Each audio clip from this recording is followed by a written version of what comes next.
दोस्तों, अंग्रेज़ों ने पाकिस्तान पर जो ज़बरदस्ती हुकूमत की, बेशक मुश्किल दौर था, लेकिन इन सब के साथ साथ जो तामीरात इन्होंने की, कानून बनाए और जिन भी एजादात से पाकिस्तान को नवाजा, उन सब की वजह से आज भी लोग अंग्रेज़ों को याद करके दुआएं देते हैं। आज की इस मुख्तसर सी वीडियो में मैं आपको वादी करोर की मुकम्मल सैर करवाऊंगा। ये वादी रावलपिंडी की तहसील कोटली सतिया में वाक़या है।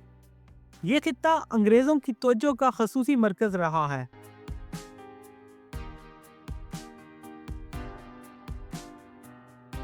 हमारा सफ़र स्टार्ट होता है चिरा चौक से। चूंकि बंदा जब घूमने फिरने की घर से निकलता है, उसकी स्ट्रेस को फुल स्टॉप लग जाता है और जैसे जैसे वो अपनी बेगम से दूर होता चला जाता है, उसका स्ट्रेस लेवल कम होना शुरू हो जाता है। तू तो गया बेटे। ये कड़वा सच मैंने अपनी जान हथेली पर रख कर बोला है। फ्रेंड्स, बातों ही बातों में हम पहुंच गए हैं अपने पहली डेस्टिनेशन समी डैम व्यू पॉइंट पर। आधा इस्लामाबाद इस पानी से नहाता है। अगर इस डैम का वॉल बंद कर दें तो कोई माई का लाल ही होगा जो इस्लामाबादियन के साथ बैठ सकेगा। इस खूबसूरत डैम में अगर आप पत्थर फेंकें तो ग्राउंड लेवल को टच करते हुए 12 सेकंड लगा देगा। अरे कहना क्या चाहते हो? मतलब इसकी गहराई 2300 फुट है। अब हम मूव करते हैं आगे की तरफ। नई नवेली बनी ये शीशा रोड कुछ ही वक्त में आपको न्यू मरी पहुंचा देती है। रश के दिनों में न्यू मरी जाने का शॉर्टकट और रश से पाक रास्ता समझा जाता है। करोर के अजीम जंगजुओं ने पहली और दूसरी जंग अजीम में भरपूर हिस्सा लिया था।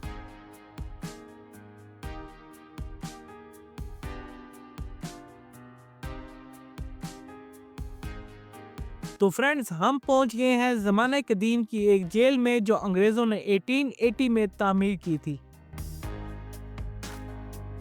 कहते हैं यहाँ इंसाफ मिलता था, शायद इसीलिए अब खाली है। 18वीं सदी में तामीर की गई ये दीवारें अभी भी मजबूती के साथ ज़मीन पर डटी हुई हैं। बस फ़र्क इतना है कि पहले यहाँ इंसानों को कैद किया जाता था और अब जानवरों को कैद किया जाता है। जेल की बैक साइड से ब्यूटीफुल व्यू देखने को मिलता है। एक तरफ वादी करोर का गांव है और दूसरी तरफ लहतराट की खूबसूरत वादी है।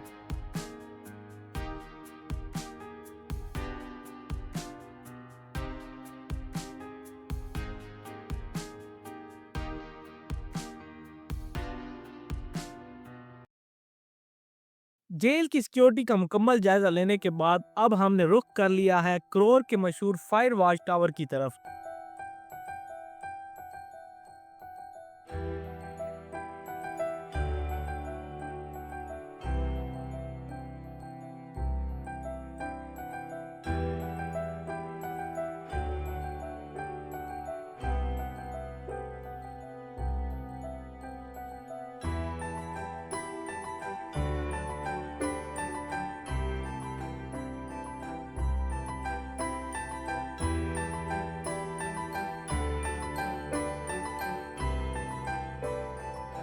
ये टावर आग और गैर कानूनी लकड़ी की कटाई पर नजर रखने के लिए बनाया गया था।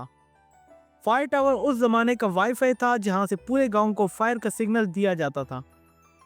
पहले जमाने में यहां से खतरे का इशारा दिया जाता था, लेकिन अब यहां से सिर्फ एक ही खतरा है कि सीढ़ियां चढ़कर वापस कैसे उतरना है।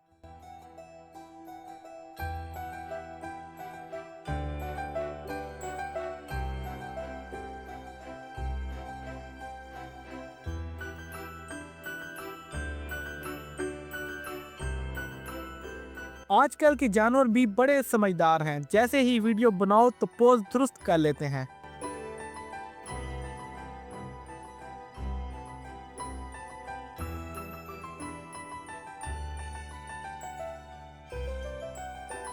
ब्रिटिश एरा में तामीर किए गए वॉच टावर की ब्यूटी को सेव कर लेने के बाद हमने उड़ान भर ली अपनी अगली डेस्टिनी संगसीरी की तरफ, जहां पर 9 मीटर लंबी कब्रें मौजूद हैं। इन्हें 9 गजी कब्रें भी कहा जाता है। कुछ लोगों के मुताबिक यहाँ एक खास फौज आई थी जो कद आवर थी, जबकि कुछ के मुताबिक जो जंगजू लड़ते हुए शहीद होते थे तो उनके हथियारों को भी उनके साथ ही दफन किया जाता था, जिसकी वजह से कब्र की लंबाई बढ़ जाती थी। मतलब कब्र और हथियार मिलाकर जो लंबाई बनती है वो इस कब्र की लंबाई है। 9 गजी कब्रों पर फातह खानी करने के बाद रुख कर लिया अंग्रेज़ों की एक और निशानी, शावा रेस्ट हाउस की तरफ। ये लफ्ज़ पंजाबी के लफ्ज़ छाँव से निकला है।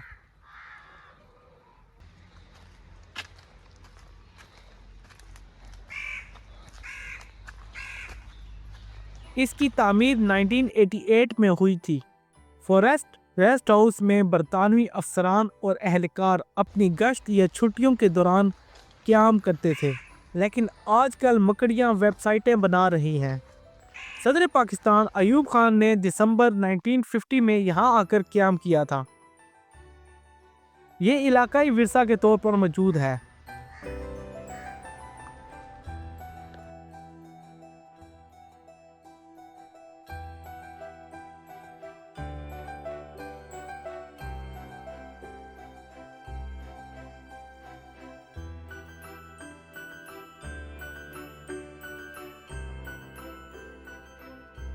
वादी करोर की नई और पुरानी जगहों की सैर करने के बाद अब बारी थी पेट पूजा की, तो मुंह फेर लिया जंगल होटल की तरफ।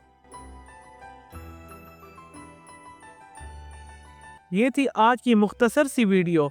अगर पसंद आई हो तो हिम्मत करके चैनल को सब्सक्राइब कर दें, ताकि इस तरह की मज़ीद फालतू वीडियोस आप तक पहुंचती रहें।